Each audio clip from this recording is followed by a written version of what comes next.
देश के 4 प्रदेशों में प्रभाव छोड़ चुके बर्ड फ्लू महामारी को लेकर भदोही जिले में सतर्कता बढ़ गई है।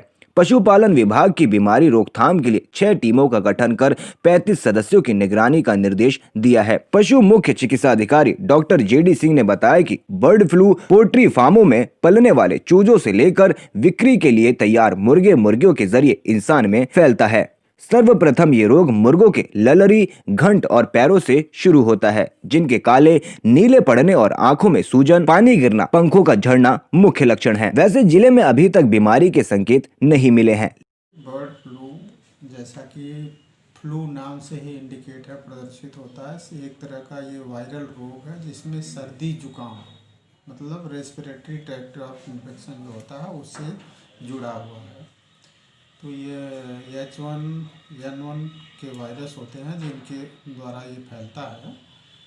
लेकिन इसमें पहली बात तो ये आप जान लीजिए कि मेरे प्रदेश में अभी किसी भी तरह की कोई बीमारी नहीं आइडेंटिफाई हुई है। दूसरी चीज़ ये होती है, इस बीमारी में जो मेन प्रॉब्लम्स होती हैं वो सबसे पहले जानवरों को सर्दी जुकाम खांसी जैसा बुखार आता है। उसके बाद उनकी जो आँख होती है उस पर सूजन आती है, उससे पानी गिरने लगता है।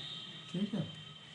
उसके बाद उनके जो कॉम एंड वेटल्स होते हैं जिसको हम लोग अपनी भाषा में ललरी और घंटी कहते हैं, जो सिर के ऊपर कॉम्ब होता है और नीचे जो लटके हुए होते हैं वो वेटल होते हैं, तो उसका जो है नीला पड़ने लगता है। उस रोग में वो नीला पड़ जाता है। इनके जो दोनों पैर होते हैं ना वो भी नीले पड़ जाते हैं, जो स्पेसिफिक लक्षण है।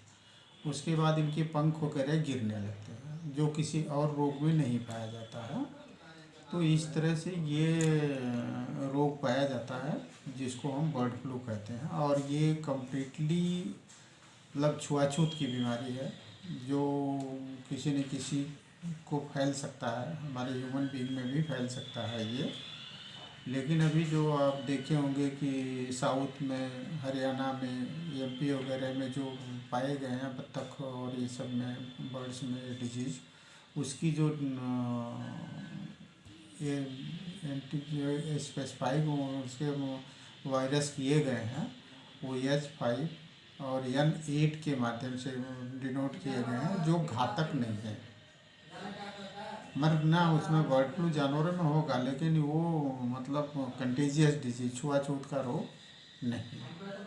जनपद में 6 टीमें गठित हो चुकी हैं, 6 ब्लॉक हैं, 6 टीमें बना दी गई हैं, जिसमें कुल लगभग 35 कर्मचारी हमारे स्टाफ जो हैं लगे हुए हैं, जिसमें डॉक्टर उसका नेतृत्व कर रहा है और पशुधन प्रसार अधिकारी, फार्मासिस्ट और चतुर्थ श्रेणी कर्मचारी उनके साथ रेगुलर सब वो विजिट कर रहे हैं।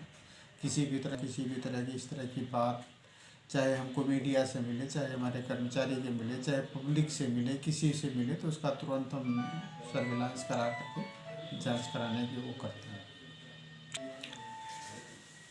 रियायत मतलब सुझाव जो है, देखिए बर्ड फ्लू वास्तव में तो खतरनाक बीमारी है, लेकिन अभी जैसे बर्ड फ्लू अगर इसको नाम दे दिया जाएगा, अफवाह फैला दिया जाएगा, तो हमारे पोल्ट्री इंडस्ट्री पर बहुत बुरा इसका असर पड़ेगा। इसलिए ऐसा पड़ेगा कि एक जो अंडे बिकते हैं वो बंद हो जाएंगे, मीट ब्रॉयलर के रूप में जो बिकते हैं वो बंद हो जाएंगे, तो हमारे पोल्ट्री इंडस्ट्री पर सीधे सीधे इसका प्रभाव पड़ेगा। जबकि इस तरह की कोई बात नहीं, अगर कोई इस तरह से खा भी लेता है, पहली बात तो प्रदूषित है नहीं, लेकिन इसके वायरस इतने फ्रेजाइल होते हैं कि जब हम कोई चीज़ गर्म करके खाते हैं, उबाल करके खाते हैं, जैसे अंडा उबला हुआ ही खाते हैं, मीट पका करके हमेशा खाया जाता है, तो उसके वायरस मर जाते हैं, उसमें कोई इस तरह की बात नहीं होती है जो पाई जाती है। तो अफवाह ना फैलाएं। और दूसरी बात ये है कि अगर कोई इस तरह की बात होगी, कोई अप्रिय घटना घटेगी, तो हमारे द्वारा वो डिमॉन्स्ट्रेट भी या फाइनल डिसीजन या डायग्नोसिस भी हम लोगों के द्वारा नहीं किया जाता है। देखिए, हम सैंपल लेकर के इसमें भेजते हैं, IVRI भेजते हैं, चाहे हमारा भोपाल एक लैब है, हाई सिक्योरिटी लैब, वहाँ भेजते हैं। और वो जब वहाँ से अगर किसी भी तरह की सूचना आती है पॉजिटिव की, तो वो सबसे पहले भारत सरकार को कन्वे करते हैं।